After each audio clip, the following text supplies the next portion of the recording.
Okay, hi everyone. A very good evening to all of you and welcome to YourPedia. Today it's going to be our third lecture, third live lecture, and it has been a series of HPCL PYQs. We have covered the very first day, it was on your mechanical stream, then it was your electrical, and today it's going to be on the civil engineering platform, right? So we are going to cover the next PYQ where we are going to cover 17 important questions.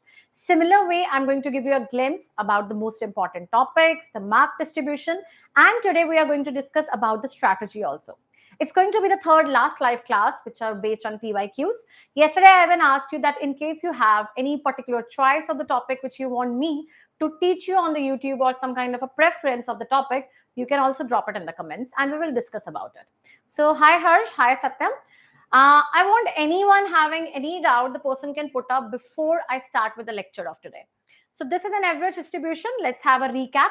In case you have missed any previous video, which I would say you out, which were based on any topic, any kind of a marathons, you want me to revise it out or have to recheck it out, you can also visit our older videos. My older videos have been there, my playlists have been there. So you can see that, you can get a glimpse of it. What are the important strategies you can use to crack your codes? Okay. So getting further, this is a mark distribution for the HPCL English. 17 marks breakup is there. We have been covering the jumbled sentences, rearrangement of the sentences, which is very crucial part of your can say HPCL, airport authority, be it any paper. Jumbled sentences do come in the paper and it requires certain hacks. You need to check out the nouns, then there is a verb, and then there's an object. This is strategy which goes where you have to consider it out. Then it is about the sentence completion, like it is a fill in the blanks. Reading comprehension, RCs is there. RC comes for 4 to 5 marks in any paper. You have seen it in yesterday paper also. RC came for minimum of 6 marks. Day before yesterday, it was of 4 marks. And let's see today, I suppose it is going to be nearly to 5 to 6 marks again.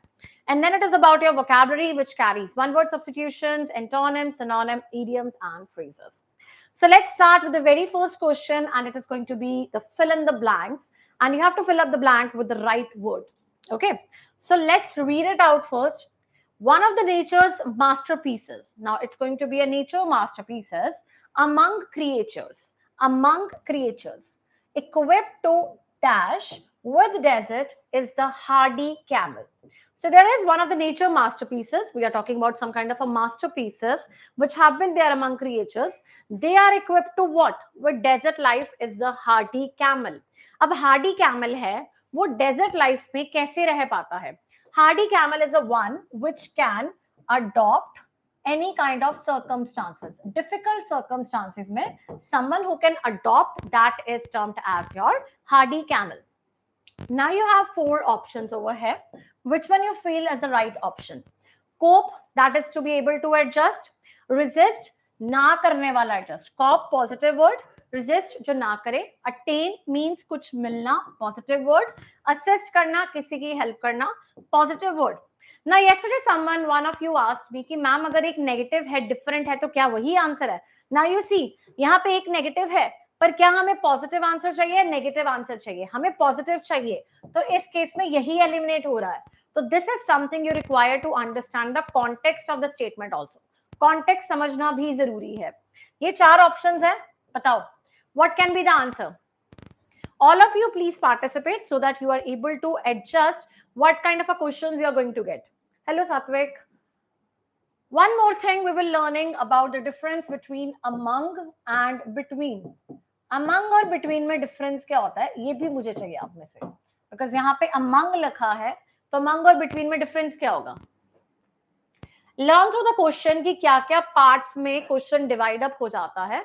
या cope is the right answer. Cope is to adjust. Now here it is saying it कि एक masterpieces है, Hardy camel is an masterpiece because वो किसी भी environment में क्या सकता है, एडजस्ट कर सकता है. Now I am going to ask you difference between among और बिटवीन. अमंग और बिटवीन में क्या डिफरेंस होता है? अमंग इज जब हम 2 से ज्यादा लोगों में कंपैरिजन करते हैं. इफ आई से it out, distribute the chocolates among the classmates, तो अमंग क्या आ जाएगा? जब 2 से ज्यादा आ गए. बिटवीन क्या आ गया? जब 2 की बात हो गई. दैट इफ आई से it, distribute the chocolates between Rita and Sita, so that is between. तो अमंग और बिटवीन. एक मुझे इसका डिफरेंस बताओ. What is the difference between each other and one another? इसका भी डिफरेंस बताओ. Each other and one another, go ahead guys. Each other और वन अनदर में क्या डिफरेंस होता है?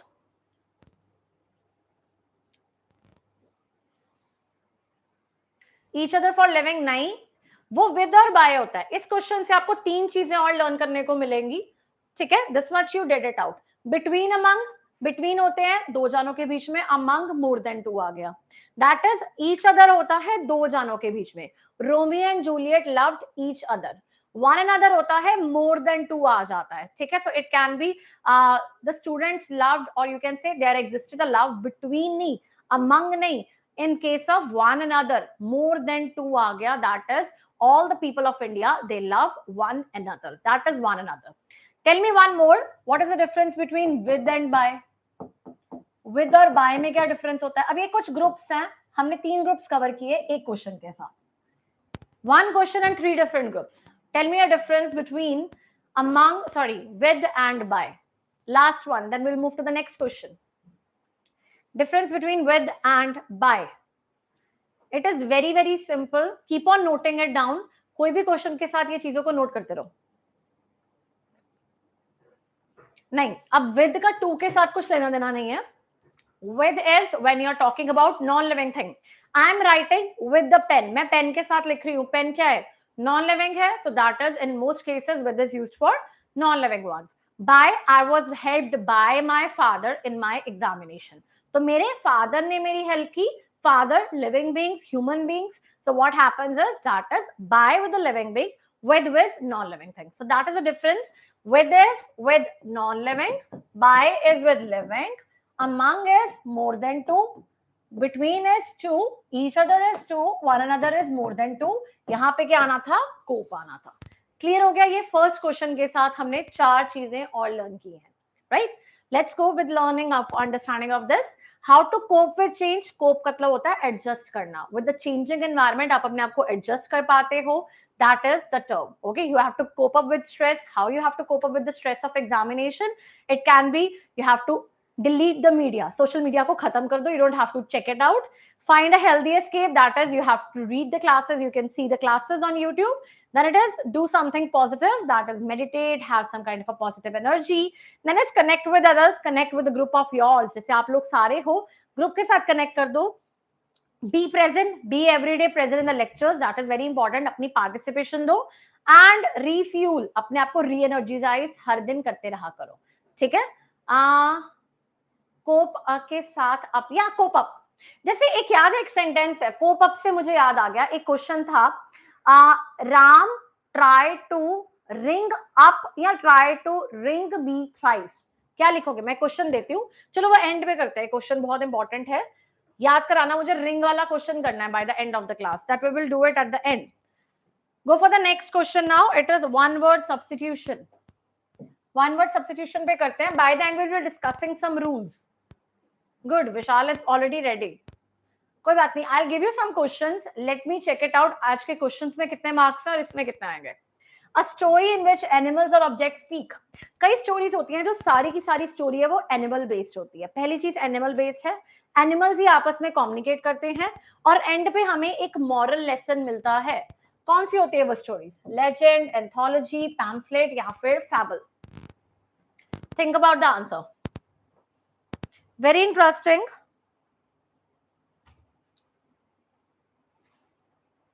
क्या होगा? कौन सी ऐसी स्टोरीज होती हैं जिसमें डोमिनेशन होती है एनिमल्स की, एनिमल्स ही कम्युनिकेट करते हैं and they give a lesson at the end of the lecture. So it is the difference is, अब लेजेंड पता है हमें, legend is someone who is very much at the heights, बहुत अच्छा success पे है, that is termed as your legend, और even you can call it out as some story from the past, ठीक है, जो हम ट्रू नहीं बता सकते, तो दैट इज लेजेंड। पैम्फलेट हम सबको पता है, कई का डिस्क्रिप्शन होता है जहां पे कुछ ना कुछ एडवर्टाइजमेंट पर्पस आ गया, वो भी कैंसिल। ऑप्शन ही आप लोगों का, इसमें आप ट्रैप होते होगे, ठीक है। एक चीज याद रखो, एंथोलॉजी और फैबल में डिफरेंस क्या होता है। पहली चीज, इसका आंसर आना था फैबल, इसका आंसर क्या आना था? Fable. Fable is those stories जिसमें एनिमल्स की डोमिनेंस होती है, एनिमल्स आपस में कम्युनिकेट करते हैं and they have a moral lesson, that is your fable. Anthology क्या होता है? Anthology is when you say it out as किसी भी लिटरेरी है, लिटरेचर का कोई पीस ऑफ आर्ट है, जैसे पोइम्स की आ जाती है, कोई भी चीज आती है, that is termed as anthology, anthology of American poetry, कुछ पीसेस ऑफ पोइट्रीज हैं, तो इट इज नॉट श्योर कि जो एंथोलॉजी है वो सिर्फ एनिमल बेस्ड है, ये एनिमल बेस्ड जरूरी नहीं है, होती है।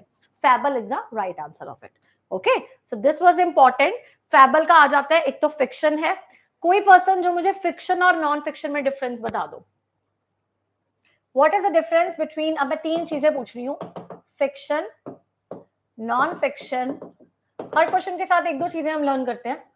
Then is your ambiguity, then is your metaphor, क्योंकि मेटाफर पे भी आता है question, and then is your simile.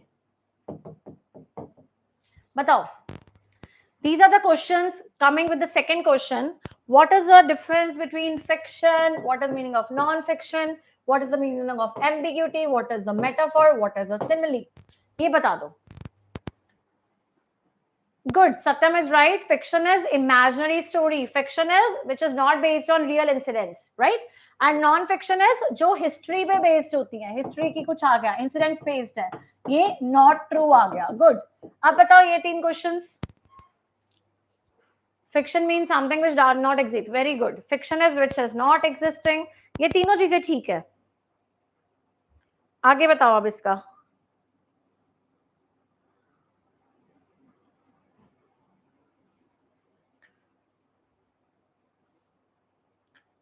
Tell me what will be the others.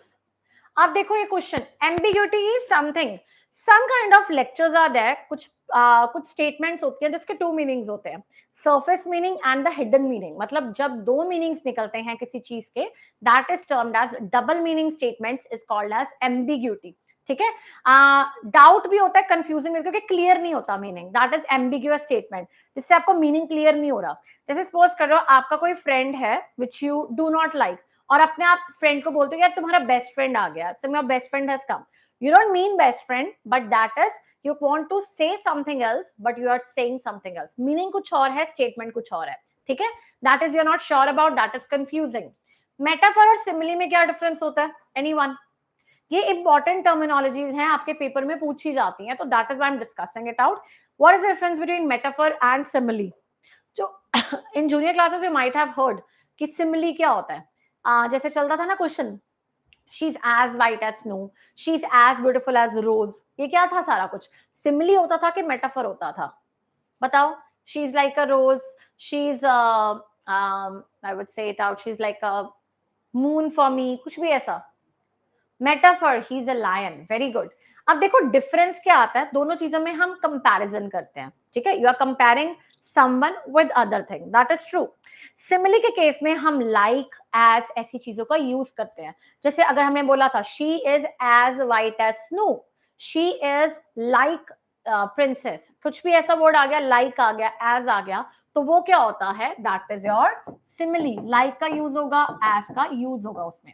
अगर मैंने बोला she is a lion, she is a lion, मैंने कोई लाइक नहीं बोला, कोई एज नहीं बोला, तो that is she is my moon, कुछ भी ऐसा बोला जिसमें मैंने एक लिविंग को कंपेयर किया किसी के साथ विदाउट यूजिंग लाइक और एज, दैट इज मेटाफर। ठीक है, मेटाफर आ गया, she is a lion, she is a diamond, she is a moon, कुछ भी बोल दो ऐसा। ठीक है, so that is a difference, many of you answer correct, good guys. ठीक है, ये थे कुछ क्वेश्चंस हमने साथ में किए। अब आ जाता है आपका favourite and my favourite also, that is jumbled, जिसमें मैक्सिमम चांसेस होते हैं आपके गलती करने के, but let's do it with the hack, जो मैंने आपको कल भी बोला था। पहले तो स्टेटमेंट को पढ़ो, स्टेटमेंट हमारे पास ये है, इसके बाद हमने पैराग्राफ बनाना है। Let's read it together. Statement is very simple, the pursuit of scientific knowledge has played a significant role in shaping our understanding of the world around us. मतलब हम बात किसकी कर रहे हैं, it is pursuit of scientific knowledge, कि scientific knowledge ने एक पॉजिटिव इंपैक्ट छोड़ा है हमारी अंडरस्टैंडिंग पे of the world around us. Simple statement. अब आ गई आपके पास चार ऑप्शंस, अब डिकोड करते हैं। इसमें पहला लिखा है the notion that science is solely responsible for answering life most profound question is a reductionist one. जो जो इंपॉर्टेंट वर्ड्स लिखते हैं उसको सिर्फ सर्कल कर लिया करो, कुछ नहीं और करना। Science is but one way of studying the universe. while it has made significant contributions to the understanding the world, it is not the only approach. मतलब only नहीं है, मतलब इसके सिवाय भी और approaches होंगी शायद. फिर पढ़ो. Yet still the notion that science can provide a final answer to the question is a misguided one, कि science अकेली question answer नहीं provide कर सकती. While scientific inquiry, अब इसमें क्या आ गया, scientific inquiry has contributed immensely to our understanding of the universe, it is only one of many approaches to comprehend the complexities of the existence. अब same way है, हमने क्या करना है, पहले हमने देखना है, यहाँ पे साइंटिफिक नॉलेज के बारे में बात कर रहे थे, राइट? अब वही चीज हमें साइंस के रिलेटेड यहाँ पे भी मिल रहा है, देन इट इज यहाँ पे और यहाँ पे. इसमें आपका सिर्फ साइंटिफिक इंक्वायरी आ जाता है. ये टर्मिनोलॉजी डिफरेंट है, तो ये तो हमारी सेकंड कभी भी नहीं हो सकती. मतलब after this it can not be. समझ के क्यों? रीजन समझो. यहाँ पे था साइंटिफिक नॉलेज के बारे में, ठीक है, साइंटिफिक नॉलेज के बारे में आ गया. अब साइंटिफिक नॉलेज के बारे में हम साइंटिफिक इंक्वायरी नहीं कर सकते, हम सिंपल स्टडी की बात कर रहे हैं, तो साइंस आ सकता है. तो ये आंसर तो है, जिसमें डी पहले में होगा वो कट हो गया, ये हमने एलिमिनेट कर दिया. ठीक है, अब आ जाओ सेकंड पॉइंट पे. अब देखो यहाँ पे है, पहले हमारी आ गई साइंस सोलली रिस्पॉन्सिबल है, ये गलत है. साइंस वन वे है, ये अप्रोच पे आ गया. इसके बाद क्या बनेगा, सबसे पहले सी ऑप्शन बनेगा. ठीक है, तो इट इज सी, क्योंकि इसमें आ रहा है सबसे पहले तो हम मिसगाइड हुए. जब हम मिसगाइड होंगे तभी हम बोलेंगे ना कि ये वन ऑफ मेनी अप्रोचेस है. ठीक है, फर्स्ट यू गॉट मिसगाइडेड कि ये एक फाइनल आंसर है, फिर हमने बोला ये फाइनल आंसर नहीं है, ये वन ऑफ अप्रोचेस है. जब हमने वन ऑफ अप्रोचेस बोल लिया, फिर हमने बोल दिया ये वाला आ जाएगा सोली रिस्पॉन्सिबल, फिर आ जाएगा it is not the only approach. तो आंसर क्या बनेगा आपका, बी ऑप्शन. कितनों ने बी किया है? ए ऑप्शन कहां से बन गया तुम लोग का? लिंक ही नहीं होगा. यहाँ पे पहले आ गया कि सिग्निफिकेंट रोल है, सोली रिस्पॉन्सिबल, यहाँ पे ओनली अप्रोच. पहले मिसगाइड होगे, फिर उसका सॉल्यूशन निकालोगे, कि पहले तुम गलती निकालोगे फिर आपका वो करोगे. It's wrong way. B is the right answer. थोड़ा लिख के करा करो इसको, try to write it down. क्या क्या नोशन है साइड्स पे, सॉल्व करना इजी होता है. That is why I answer one thing. जितने भी पुराने क्वेश्चंस भी कर रहे हो उसका प्रिंट आउट निकाल लिया करो, फिर उसके बाद दोबारा सॉल्व करने की कोशिश करो. That's the best strategy to do it out. जितना प्रैक्टिस कर सकते हो लिख के, उसी से होगा आपका. ठीक है, I hope this is clear. Moving to the next one. Easy question, fill up है, बहुत इजी है ये. Select the most appropriate adjective. This is an है dash film. Ideally, interested, identical, interesting. PPTs no worry, documents भी previous year के है websites पे, आप उसको post कर देगा. That is why I say you drop in the comments what are your requirements that would be fulfilled. That executors will always help you out in this case. तो आपका PDF upload हो जाएगा link के साथ, पर उसको please उसको बोलोगे तभी होगा. Yeah, this is an interesting film. Very easy. This is an interesting film. Good one, guys. Ideally हो नहीं सकता, adverb नहीं आएगा, कम नहीं बता रहे कैसी फिल्म है, कंपैरिजन नहीं है, कोई adjective नहीं है. Interested नहीं आएगा, क्यों? Past है, यहाँ पे present है, यहाँ पे क्या है, past है. ठीक है, identical भी नहीं आएगा. अब कुछ क्वेश्चंस पूछती हूँ tense based. Let's revise. Tense के कुछ क्वेश्चंस हैं. अब एक सिंपल क्वेश्चन मैं पूछ रही हूँ, इसको ठीक करना. If I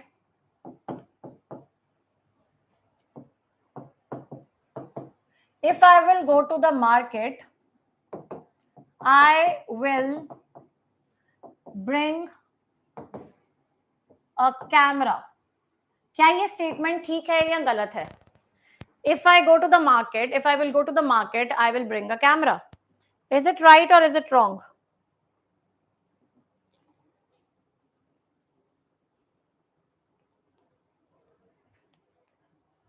If I'll go to the market, I will bring camera. Is it right or wrong? Wrong, तो इसको ठीक कर दो.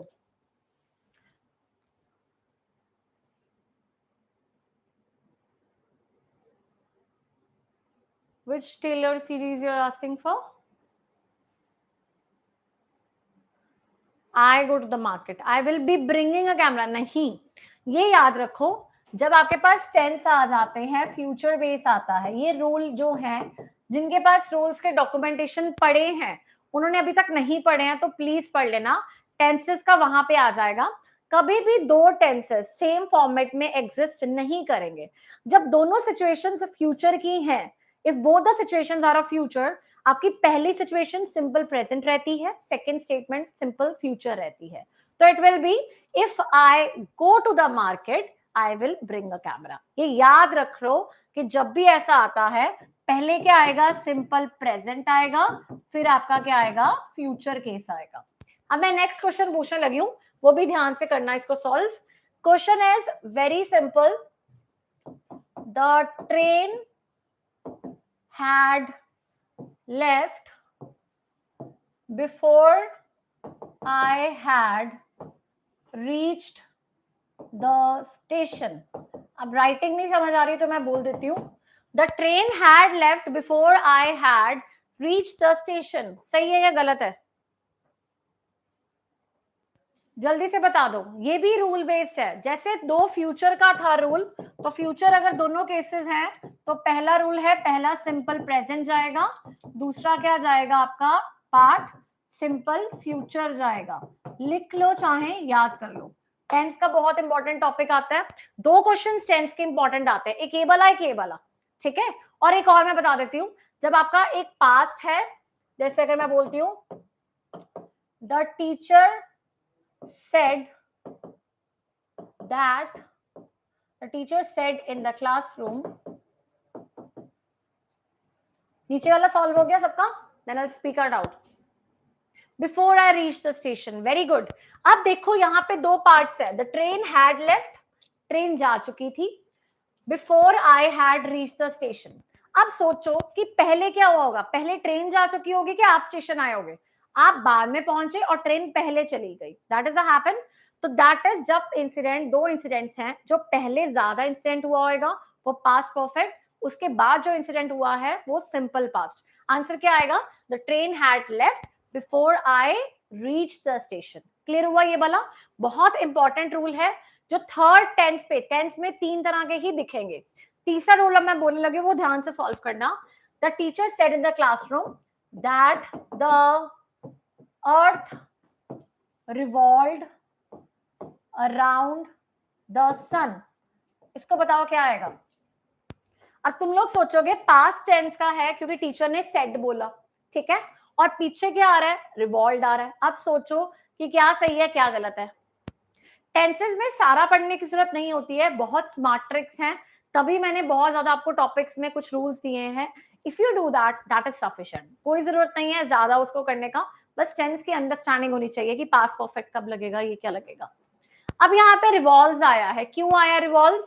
वेरी इजी, जब आपके पीछे कोई यूनिवर्सल स्टेटमेंट्स होती हैं तो टेंस कैसा रहता है, पास्ट के साथ, तो प्रेजेंट आ सकता है, अदरवाइज प्रेजेंट नहीं आता है, अदरवाइज पास्ट ही रहता है। और लास्ट क्वेश्चन टेंस का जो मैं पूछने लगी हूं, tell me is it correct और wrong? India is independent since 1947, सही है या गलत है? Very simple, last question from tenses. चार चीजें टेंसेस की याद कर लो, टेंसेस का टॉपिक इजीली खत्म हो जाएगा, उससे ज्यादा टफ नहीं आएगा। Not required any more to study it out. Tenses सबका टफ टॉपिक होता है, पर एक दो क्वेश्चन टेंस के जरूर आते हैं। टॉपिक है India is independent since 1947, I had bought a camera yesterday. भाई ये लो। अब हैज बीन क्यों आए, फ्रॉम नहीं होता भाई। एक तो मैं तुम्हें रूल बताया है कि फॉर कहां पे लगता है, सिंस कहां पे लगता है, वो तो याद रख लो। फॉर लगता है कोई मैथमेटिकल इक्वेशंस है, सिंस है कोई सब्जेक्टिव टर्म है। डैश सनसेट, जल्दी से अपनी चीजों को ड्रॉप करते रहो, व्हाट्सएप कमेंट्स लिखते जाओ। डैश सनसेट, सिंस आएगा कि फॉर आएगा? Let's see who answers fast. Dash sunset, since के for? I have bought a camera yesterday नहीं, इसका हैक है, जब पीछे येस्टरडे आ गया, अगो आ गया, तो सिंपल पास लगता है, तो यहाँ पे परफेक्ट नहीं लगेगा। पर जब सिंस आ गया, फॉर आ गया, तो हैज बीन लगेगा, तो इज नहीं लगेगा, ये याद रख लो, ठीक है। जब सिंस फॉर है तो पास्ट, तो आपका प्रेजेंट परफेक्ट टेंस लगता है।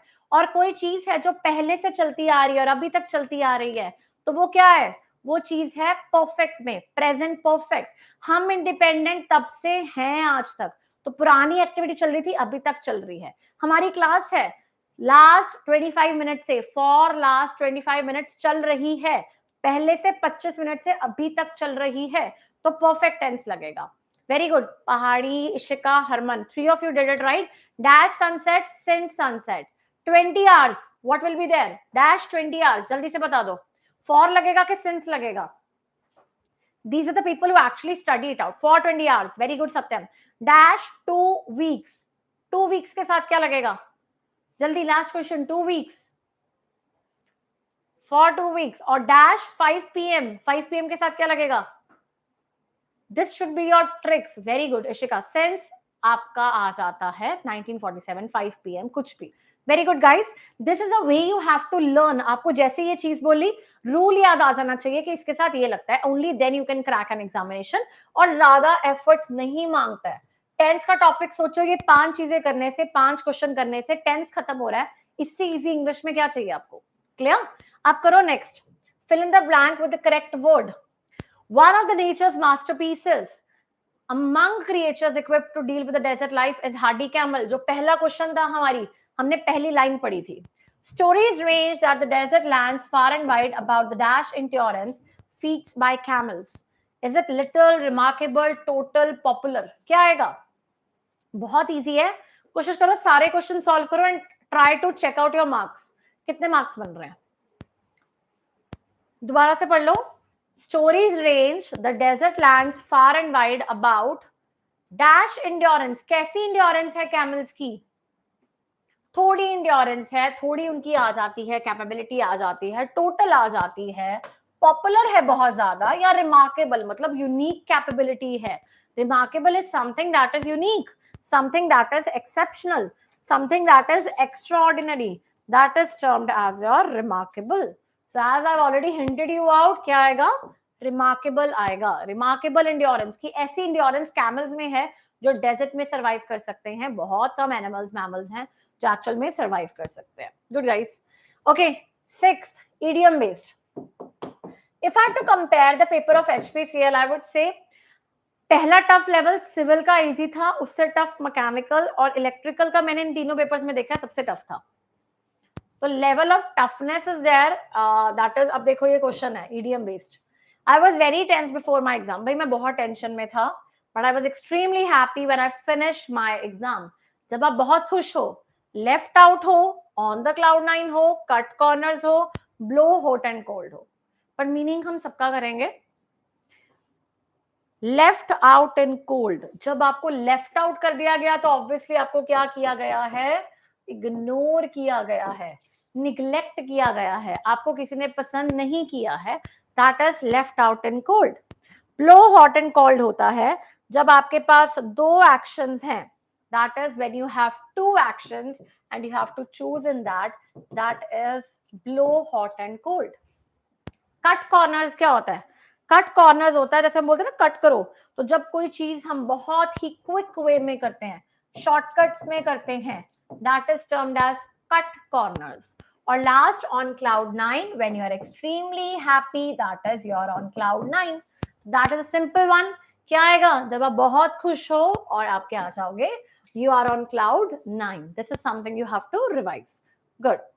Next question, 7th, easy one. Synonym ढूंढना है हमें influx का. Influx. Influx से मुझे क्वेश्चन याद आ रहा है. In, into, at, ऑन में डिफरेंस याद आ रहा है. इस पे क्वेश्चन करेंगे इसके बाद हम. पहले ये क्वेश्चन करो. इनफ्लक्स क्या होता है? रश, एफ्लुएंट, सैक या abate? Anyone who can think about?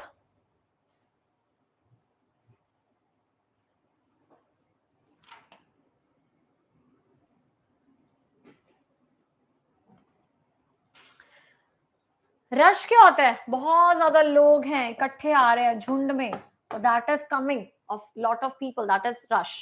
Affluent, जब कोई बोलते हैं ना बहुत ज्यादा भाई rich person है, strong person है, someone who is very rich, someone who is very prosperous, that is affluent. Abate क्या होता है? चीज का कम होना, डिक्रीज होना. जब मैं बोलती हूँ कि यार आंधी कम हो गई है, तूफान कम हो चुका है, द स्टॉर्म हैज अबेटेड मतलब क्या आ गया? कम होना. सैक, बोरी, वेरी इजी है ना. जब हम यूज करते हैं तो it can be a plastic bag, it can be a jute one, तो दैट इज अ सैक. अब सोचो, पहले तो इनफ्लक्स, इन क्या होता है? अंदर आना, ठीक है, और फ्लक्स क्या आ जाता है? Huge amount of something. तो जब बहुत ज्यादा क्या आ जाता है? दैट इज एंट्री होती है लार्ज नंबर ऑफ समथिंग की, दैट इज इनफ्लक्स. किससे कंपेयर हो रहा है? Everyone, all of you. Vishal is right, Indu is I think right, and even Harman is right. Only 3 are starting, baki kahan hai? So that is rush is the right answer. Okay, so rush is the right one. I hope this one is the right of others. अब यही चीज है, influx क्या होता है? जब बहुत ज्यादा रश हो गया, बहुत ज्यादा इनफ्लो हो गया, अराइवल हो गया, स्ट्रीम लेंथ हो गई है बहुत चीजों की, दैट इज इनफ्लक्स. अब आ जाओ ये वाला. जब मैं बोल रही हूँ वन वर्ड सब्स्टिट्यूशन चाहिए मुझे, कोई चीज है मेरे पास जो नो लॉन्गर प्रोड्यूस्ड है या आउट ऑफ डेट हो चुकी है, पुरानी हो चुकी है, तो देखते हैं ना सीक्रेट क्या होता है? मतलब कोई गॉसिप है, कोई चीज है जो हमने रिवील नहीं की है, that is not revealed, is termed as the secret. Obsolete, obsolete क्या होता है हमारे पास? वेरी सिंपल, दैट इज जो हम आजकल में भी नहीं यूज करते हैं या फिर हमारे फायदे की नहीं है. ऑपरेटिव, जो काम में है, जो एक्शन में है, दैट इज ऑपरेटिव. रीसेंट क्या आ गया? जो इन फैशन आ जाता है, दैट इज रीसेंट. तो एक ही टर्मिनोलॉजी जो बची है, that is your see, that is obsolete, that is no longer in use, no longer in terms of your action. That is obsolete. See, everyone has done it right. Good. So obsolete क्या आ गया? कोई antique, archaic, outdated, outmoded, extinct, old fashioned, ये आ गया आपका obsolete. Go for the 9th one, guys. Same way है, आपको idiom मिला है चूज करने के लिए. If you have done something wrong, अगर आपने कोई चीज गलत की है, you have to dash. Accept unpleasant consequences of your actions. और ये हम पहले कर चुके हैं. In the classes we have done this idiom. I hope everyone does it correct. There is no escaping of it. अगर गलती कही है तो भुगतना पड़ेगा. If you have done something wrong, you have to dash. You have to hold your horses. You have to jump the gun. You have to face the music. You have to hit the book. क्या करोगे? जल्दी से answer करो. What will be you doing it out?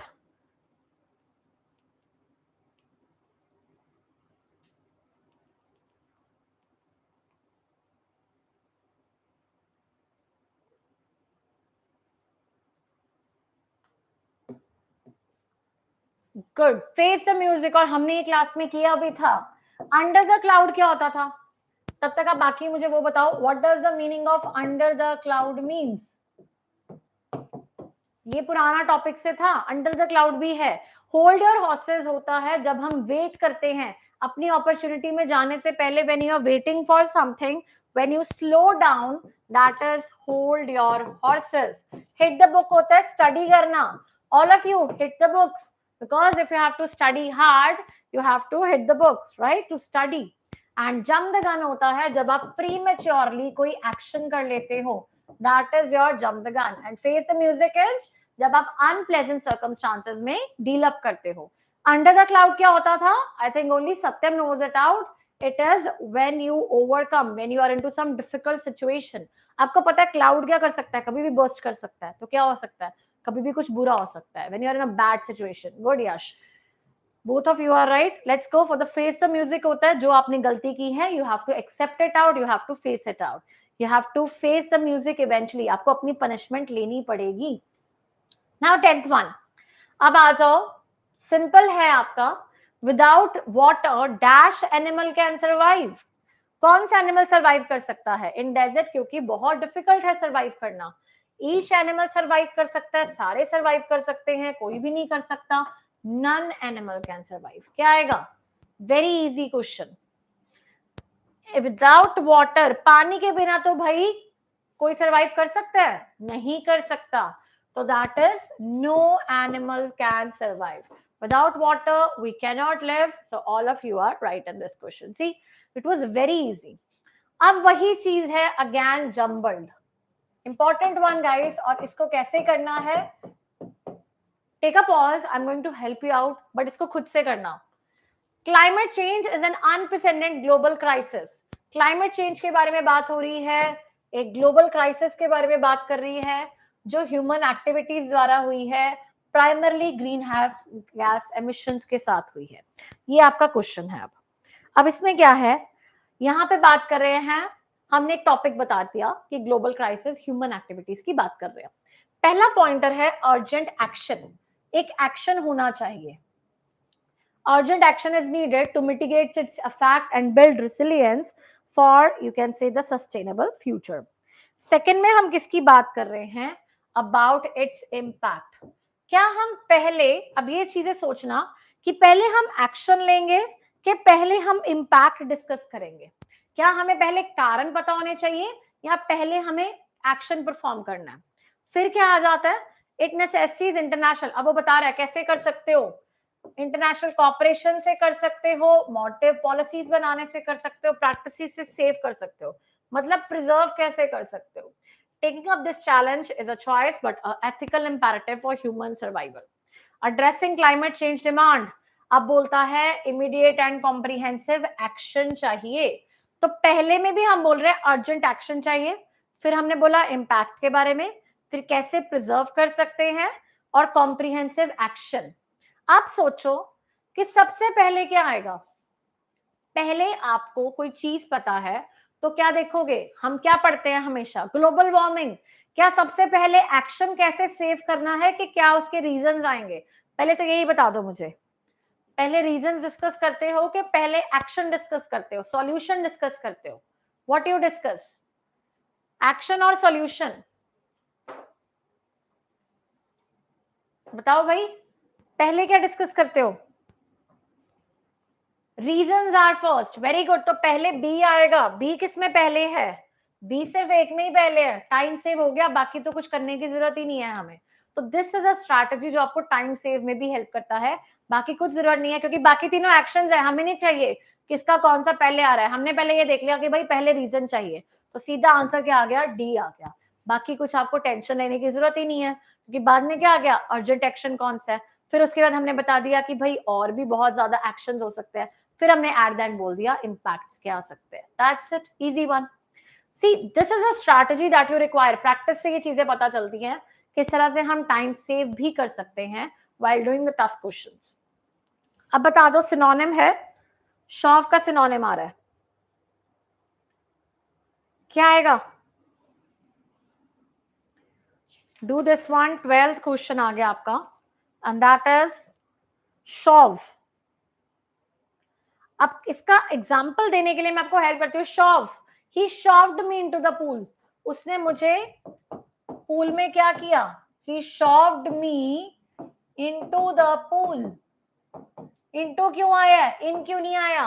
क्योंकि जब आपका एक verb है जो मूव कर रहा है that is into, so into is there. Very good everyone. Push is the right word. He pushed me. Comfort करना होता है एकदम से शांत करना. Relax is also same way. Flow, flow होता है मूवमेंट. हमें क्या किया गया है? पुश किया गया है. शॉव का मतलब क्या होता है? To have extreme force. किसी पे जोर लगा के उसको क्या करना? मूवमेंट की तरफ लेकर जाना. सो that is push is the right word. Good one guys. Go for the next one is that shove, thrust, push. जैसे किसी को धक्का देना, that is termed as shove. जब भी कोई ऐसा क्वेश्चन, कोई वर्ड आता है, अपने दिमाग में एक अपीयरेंस ले लिया करो या सेंटेंस से याद कर लिया करो. Now do the 13th one. They ate some dash food. इसके बाद RC है, ध्यान से सॉल्व करना. Last 5 to 6 minutes and we will be done. तो ध्यान से 5-6 minutes डिवोट कर लो अपने. Be very prompt in your answers. D. They ate some, what kind of a food they ate? So ate some delicious food. Very good. Right adjective. Deliciously नहीं आएगा, adverb नहीं आएगा. Idle तो भाई कभी food हो ही नहीं सकता.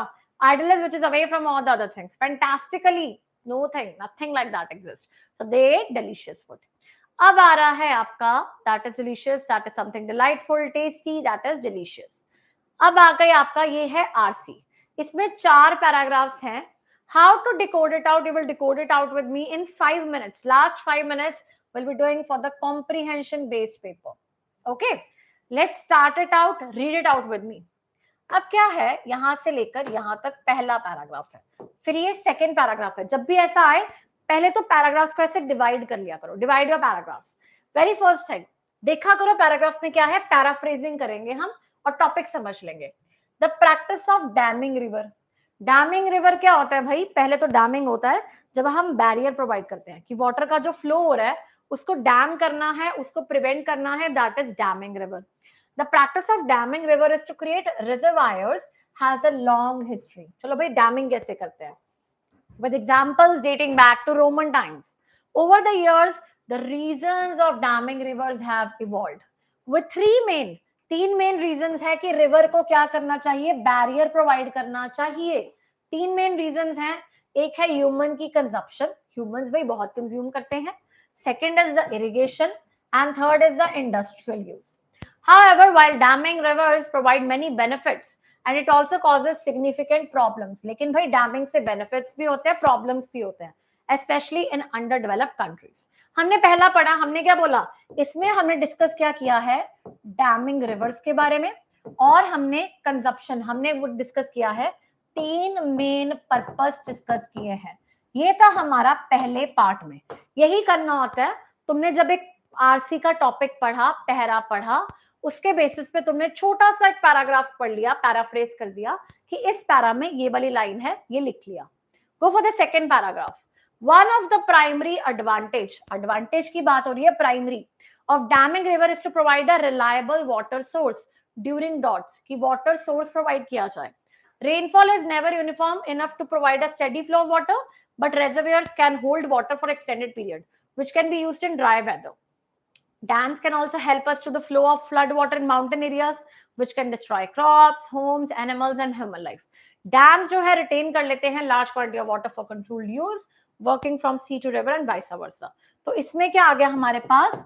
Advantages क्या हैं damming river के? तो ये आ गया second paraphrase. पहला paraphrase था जब आपने damming river का मतलब देखा, 3 मेन पर्पस देखे, उसके बाद आपने क्या देखा है? Advantage. Let's move to the third paragraph. Third में आ जाता है another significant advantage of damming rivers is the production of hydro electric power. हम इसमें इलेक्ट्रिसिटी की बात कर रहे हैं. By channelizing water through conduits and using it in mechanical power for turbines, dam can produce vast amount of energy. The reservoir, it's still this, right? The reservoir water is also used in nuclear power stations for cooling and other purposes, with the water being returned to river or sea after. Dams can also, अब यहां तक था ये paragraph. इस paragraph में भी हमने क्या बात की है? एडवांटेज की बात की है. पहले में हमने बात की डैमिंग रिवर 3 पर्पसेस, सेकंड में हमने बात की एडवांटेजेस, थर्ड में हमने एडवांटेज रिलेटेड टू इलेक्ट्रिसिटी की बात की है, हमने एनर्जी की बात की है हमने. तो थर्ड में ये लिख लिया हमने, एडवांटेज आ गया. फोर्थ पैराग्राफ एक ही लाइन का है. Dam can also provide constant depths making them navigable by large vessels benefiting. अब ये भी हम क्या बात कर रहे हैं? बेनिफिट की ही बात कर रहे हैं. अब आ जाओ लास्ट, ऑन द डाउनसाइड. अब downside, damming a river can cause significant problems. अब हमने इस पैराग्राफ में शायद प्रॉब्लम्स की बात करनी है. A great area of land with its trees, flora and fauna, farms and houses has to be inundated. Neither the residents who have to resettle elsewhere nor environment appreciate this. The problem is more acute when the countryside being spoiled is environmentally unique, and creating an artificial lake inevitably changes the character of large area with the farmland destroyed, natural scenery despoiled in some people's opinion. People also have to move, which can be inconvenient. अब आपको 6 paragraph थे, 6 के 6 paragraph के मैंने आपको paraphrase करवा दिए. It took approximately for us, because I was guiding you, 3 to 4 minutes. 3 minutes हमें लगे एक पैरा को, पूरे पैराग्राफ को पढ़ने के लिए, आरसी के लिए, जिसके बेसिस पे हम नेक्स्ट 4 क्वेश्चंस करेंगे. You understand? इतना टाइम लगाया, हमने पैराफ्रेज किया. पहले हमने क्या पढ़ा था? हमें डैमिंग क्यों करनी चाहिए, पर्पस क्या है, सेकंड एडवांटेज, थर्ड हमने इलेक्ट्रिक बेसिस पे किया, फोर्थ भी एडवांटेजेस पे था, फिफ्थ प्रॉब्लम्स पे था. इतना याद हो गया? This is something you need to remember, that's it. अब करो क्वेश्चन. पहले तो इनएविटेबली का सिनोनिम क्या है, पहले ये बताओ, उसके बाद आरसी आएगा, आरसी का main question. Try to solve it out. Inevitable, what is inevitable guys?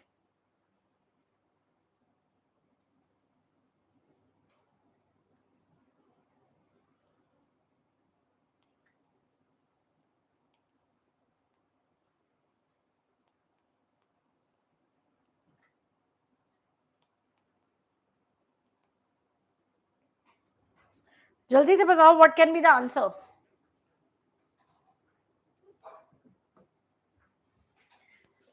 Inevitably is C option. Okay.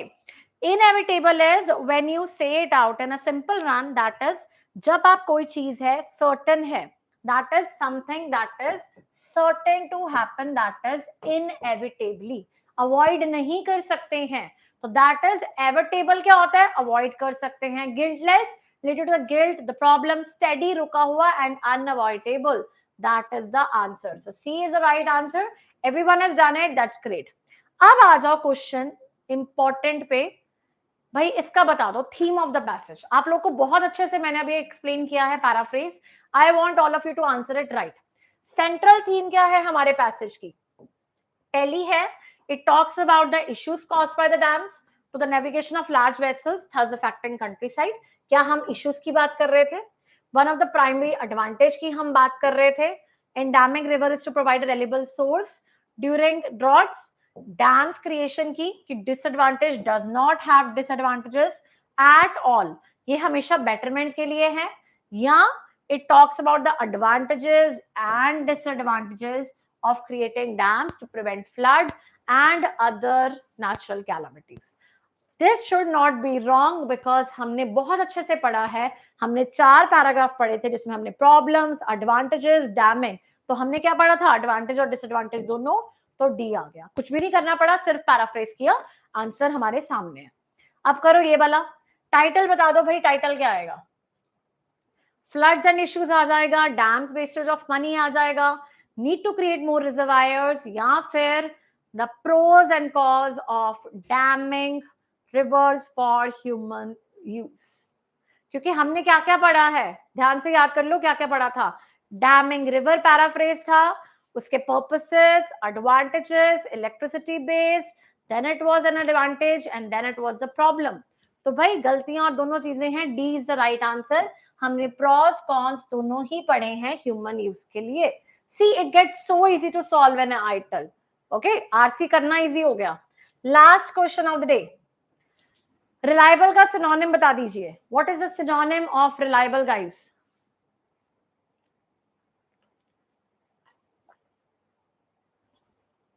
Reliable unavoidable नहीं होता भाई. जैसे if I say you, guys, you can rely on me when I say it out. It comes to English. You can completely rely on me. Rely का मतलब क्या होएगा? मैं क्या बोलूंगी? मेरे पे डिपेंड कर लो, मेरे को झूठा समझ लो, अनसर्टेन हूं मैं श्योर नहीं हूं, या फिर डिस्प्यूटेड, लड़ाई कर लो. क्या आंसर आएगा? It will be reliable is when you trust someone, you have faith in someone, and it is dependable. Very good guys. So it is dependable in this sector. So in this way we have done reliable is when you are trustworthy, trusty, true, solid, safe, responsible for someone. So that's all. We had already done 3 lectures and it was 3 live classes on the PYQs of HPCL. We did on 3 different streams. It was your chemical, it was your civil, it was your electrical and it was your mechanical. तीनों streams के discuss किए हैं, तीनों के important topics मैंने study करवा दिए हैं आपको. And since और for का जल्दी से quickly मैं आपको बता देती हूँ. मैं आपको कुछ जल्दी से hacks देती हूँ, जिनको तो आता है फटाफट लिख दो. ये आ गया Monday, ये है sunset, ये है इवनिंग, ये है 5 PM, ये है 1947, ये है 12 आवर्स, ये है 2 days, ये है 14 वीक्स, ये है 2 months, ये है 21 आवर्स. हर तरह का मैंने आपको टॉपिक दे दिया. जल्दी से सुन लो क्या होता है सिंस और फॉर में, डिफरेंस क्या आएगा, कहाँ सिंस लगेगा, कहाँ फॉर लगेगा. जो बहुत एक्टिव है जल्दी से बता दो कि कहाँ पे आ सकता है, क्या आ सकता है. अब सुनो, जब तो याद रख लो, जब तुम्हें दिख रहा है कोई मैथ्स की टर्म है तो उसमें सिंस और फॉर दोनों आ सकता है। जब तुम्हें मैथ्स की टर्म दिख ही नहीं रही है, क्या तुम्हें मंडे के साथ कोई मैथ्स की टर्म दिख रही है? नहीं दिख रही, चुप करके सिंस लगा दो। सनसेट के साथ मैथ्स की टर्म दिख रही है? नहीं दिख रही है, सिंस लगा दो। इवनिंग के साथ नहीं दिख रही भाई, हमें सिंस लगा दिया। अब आ गई मैथ्स की टर्म। मैथ्स की टर्म है 5 है, 1947 है, सारे हैं, पर जिसमें हम कच्चा पक्का नहीं है, श्योर है, हमें एक परफेक्ट ईयर दिया गया है 1947, परफेक्ट है भाई, हमने क्या लगा दिया? सिंस लगा दिया। 5 बजे परफेक्ट है, एक फिक्स टाइम है, सिंस लगा दिया। जब ये चीजें आ गई हमारी परफेक्ट, जब इनके बारे में हमें श्योर नहीं है, 12 घंटे, कौन से 12 घंटे हमें नहीं पता, 2 दिन, कौन से 2 दिन, 14 हफ्ते, कौन से 14 हफ्ते, 2 महीने, कौन से, we are not sure, 21 hours, we are not sure. Maths की टर्म है, नॉट श्योर है, चुप करके सबके साथ क्या लगेगा? फॉर लगेगा। So that is a simple hack. Since, exact time, as Harman said it right, and for, long duration नहीं आता, but it is for maths equation which is not sure. 5 PM, 5 o'clock, 1947, 21st century, fixed है, पर कौन से 5 PM नहीं, 5 PM fix है ना, time दे दिया आपको, 12 घंटे, 12 दिन, 2 हफ्ते, ये सिर्फ मैथ्स की टर्म है और कुछ भी फिक्स नहीं है, तो नहीं आएगा। बस इतना को याद करना है, मैथ्स की टर्म जो फिक्स्ड है 5 बजे, कुछ तो पता है ना, 5 PM, कुछ तो फिक्सेशन है, ऐसे तो कुछ भी नहीं याद कर पाओगे। This is a little hack to learn it out. अब क्लियर हो गया सबको सिंस और फॉर का हैक? जो आप किसी ने लॉन्ग ड्यूरेशन का बोला है, वो आ जाता है long duration, that is your, I would say it out as long duration in आता है, in, at और on का डिफरेंस होता है, ठीक है? रिंग क्वेश्चन, अच्छा, you have your next live class, that is why I'm hurrying up right now. एक तो टुडे आरसी सॉल्व हो जाता है without reading it out also, but आपको पढ़ना तो पड़ेगा। मैंने ये तीनों कंपेयर करके बोल दिया है। सबसे इजी आज का पेपर था, second was your mechanical shift, third was your yesterday's paper electrical shift, तो थोड़ा कंपैरिजन रहेगा। डिफिकल्ट नहीं है आरसीज, बट आरसीज का आपको ये होना चाहिए, कुछ ना कुछ आपको टाइम मैनेजमेंट करनी पड़ेगी, ठीक है? पढ़ना तो है ही। रिंग वाला क्वेश्चन लास्ट पूछो, सभी रेडी है? How many of your attentive and any other question? पहले किसी और को कोई क्वेश्चन है? ये तुम क्लासेस में भी कर लेंगे। नहीं, HPCL 2023 आर नॉट इनफ, हर टाइम कुछ ना कुछ रिकैप रिवीजन होती हैं, तो वो लाइव क्लासेस तो हमें करनी पड़ेंगी। तो that is why I always ask you, कोई टॉपिक आपकी चॉइस का है, otherwise I am not going to have any other live class. If you want ask it right now, तो अगर कोई live classes if you wanted, you can drop it up in the comments, which particular marathon, which particular topic you wanted, think about it, drop it in the comments, I'll bring that topic for you, but that is something you need to tell me beforehand. I also need to have the PPTs and everything live for that. Clear? So I hope everything is clear to you. Ring का question बहुत easy है, comments में drop करना मुझे। Tense के rule revise, तो वही बोल रही हूँ, ये सारा मेरे को मैराथन में कर देना। This is something I am giving it to you, question दे रही हूँ, आंसर कमेंट्स पे छोड़ के चले जाना, that is something, and then I tell you the right answer. Okay, Mohan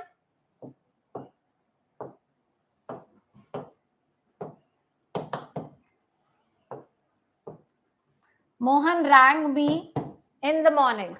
Is it right? Is it wrong? अगर गलत है तो क्या आएगा? इसका आंसर कमेंट्स में ड्रॉप कर देना। That's a question I have for you for today. और इससे आपको पता चल जाएगा, फ्रेजियल वर्ब लगेगा इसमें, रैंक नहीं होता है, क्या होता है। और एक और क्वेश्चन बोल दी हूँ, दोनों क्वेश्चंस के आंसर्स गलत है, ये this is not right one, ये गलत है, इसको सही कर देना। एक और क्वेश्चन मैं दे रही हूँ, the clothes were hanged in the cupboard.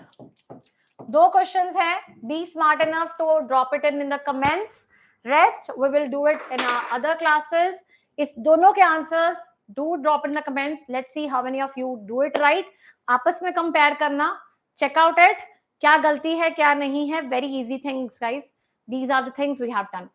So stay tuned and I'm going to bring other classes for you very soon, but that depends on your choice of topics. अपने आंसर्स को drop करना comments पे, कोई topic choice का है वो भी बता देना, and that will be doing it out. So okay, take care and just learn. The next live class is going to be there in next 5 minutes. तो जल्दी से preparation on करो and be there. Okay, bye bye, take care and have a nice day.